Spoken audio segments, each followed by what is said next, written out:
The topic for this video was suggested by Patrick as their prize for winning last season's Footy A to Z Patreon tipping contest.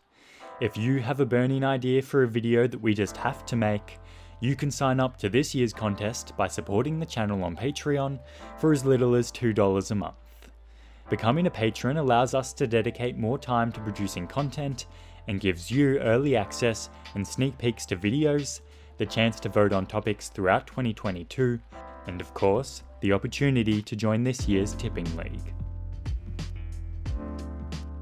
After 150 years of existence, the Essendon Football Club stand at the top of the AFL-VFL Premiership tally and have established themselves as one of the biggest sporting clubs in Australia. The last of those premierships, however, was now nearly 22 years ago, at the dawn of the century. Since, Essendon have remained stranded on 16 flags, and only now appear to have regained their organisational confidence and stability following the departure of legendary coach Kevin Sheedy in 2007. Of course, in this time, being involved in perhaps the biggest off-field scandal Australian sport has seen. 6 years on from the scandal's conclusion, Essendon finally have strong foundations from which to build towards breaking a finals winning drought that dates back to 2004, with a solid core of young players and a wealth of promising talent. But just how have they managed to turn these fortunes around? In this video, we'll break down the findings and fallout of the Essendon Supplement Saga, highlight some key leadership failures that led to it, and explain how the Bombers have learned from their mistakes and rebounded to finals contention again.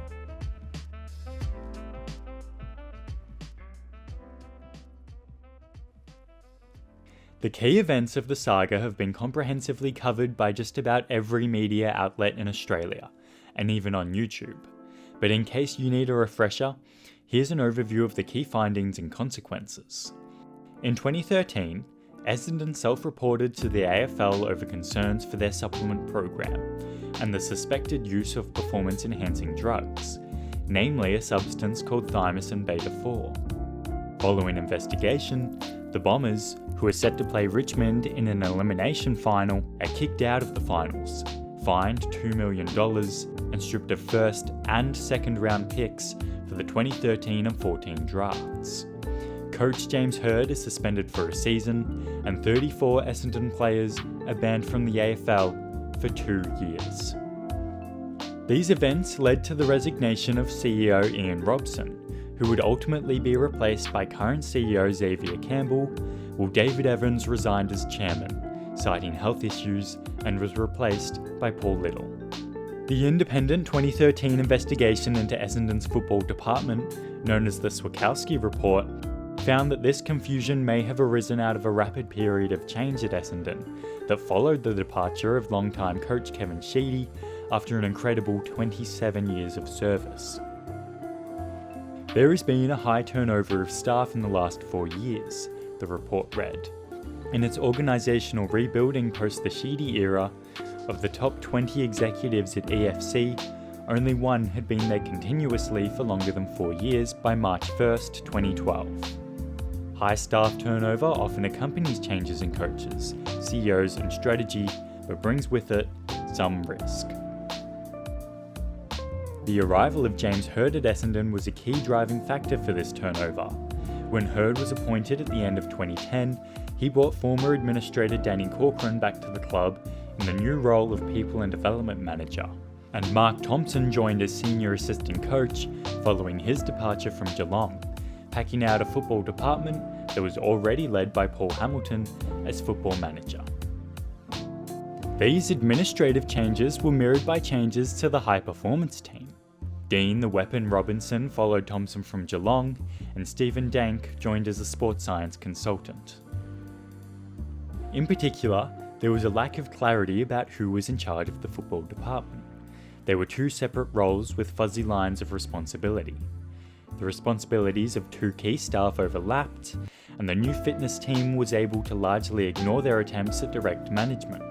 Added to this is a senior coach in his first coaching role.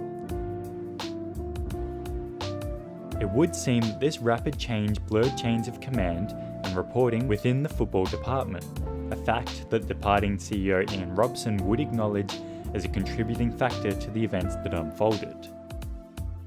2014 would offer hope of reprieve as the original ban on Essendon's players were overturned, although Hurd was still forced out to sit out the season. The saga, however, far from over. 2015 saw the return of Hurd, and the Bombers held a steady record of 3-3 to open the season. When it was announced that WIDA would begin their own investigation, form deteriorated. Hurd resigned in August, the Bombers slumped to 15th, and veteran John Worsfold was appointed senior coach at season's end. On January 16, 2016, the Court of Arbitration for Sport announced that the 34 players would indeed be banned, with a 2-year backdated penalty meaning they would miss the entire 2016 season. Notable players banned including Heppel, Watson, Hurley, Hooker, Bellchambers and Stanton. A season filled with youngsters, players recruited beyond 2013, and top-up players sees the Bombers slump expectedly to last place.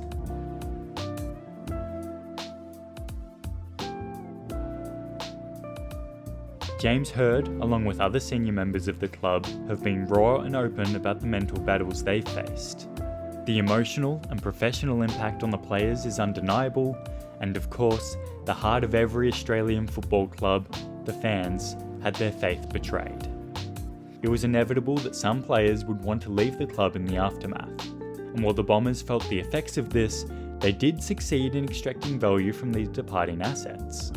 And so, despite their draft ban in 2013, trading Stuart Cramery sneaks them into the second round to draft Zach Merritt, a brilliant piece of business in hindsight, and pick 55 arrives courtesy of Fremantle to land Orazio Fantasia. Over the next 2 seasons, Ryder leaves to essentially become Langford and Cooney, while perhaps most notably, Jake Carlisle's departure to St Kilda turns into Darcy Parish at pick 5, and Melksham for 25 becomes the ever-improving Mason Redman. Jayden Laverde and Aaron Francis arrived through the draft during this time, and the situation in 2016 had allowed the club to take a chance and promote rookie Anthony McDonald-Tipungwuti to the senior list. 2016's Wooden Spoon scooped up Andrew McGrath at pick 1, Ridley at 22 to begin the second round, and Sam Draper with pick 1 over at the rookie draft. The result? Despite enduring 3 years of on and off field misery, the Bombers had been quietly assembling a decent core group of players.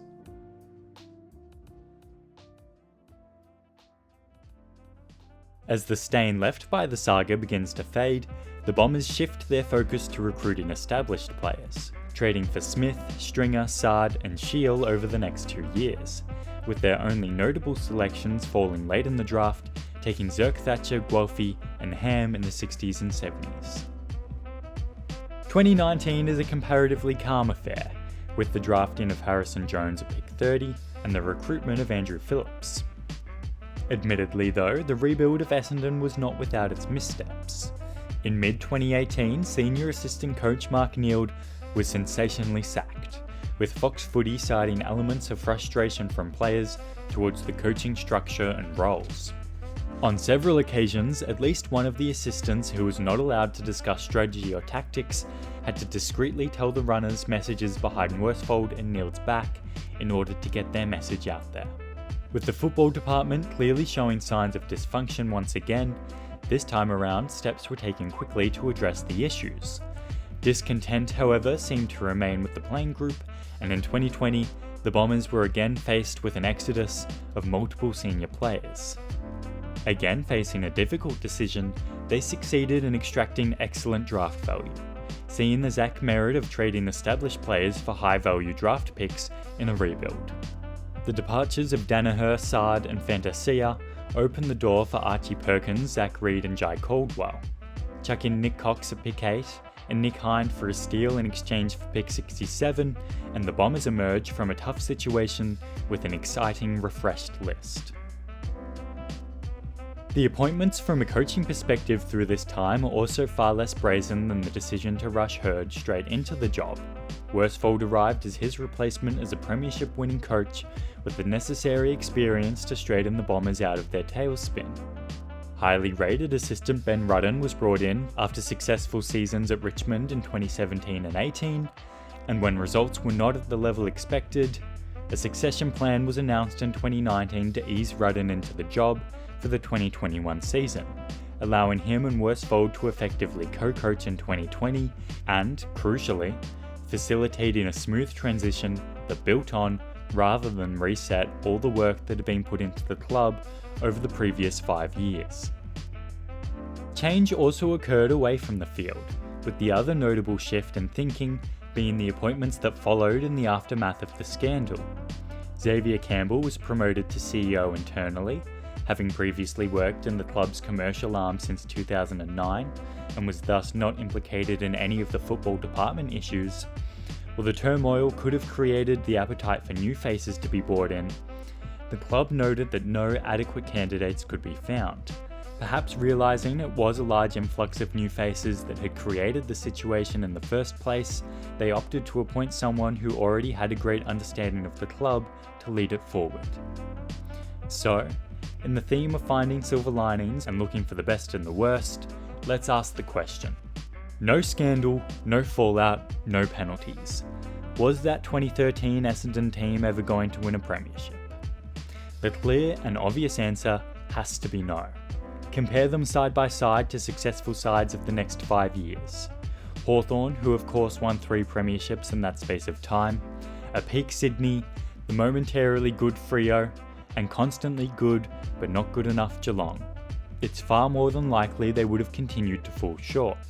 The side they have rebuilt as a result is both better and younger than what they had in 2013, and by word, is the club a lot more stable off-field too. Although, the road taken to get there has been undoubtedly more painful, especially for players and supporters, than it ever needed to be. The next few years now promise to be an exciting new era for the club, and while no one can say for certain what will happen, a new sense of optimism has returned not just to the hangar, but as the Bombers recorded more new members than any other club in 2021, to the stands as well. So there you have it, our first ever Patreon requested video. Make sure you sign up and join the tipping comp for your chance to compete for next year's topic, and please consider subscribing to keep up with our content throughout the 2022 season.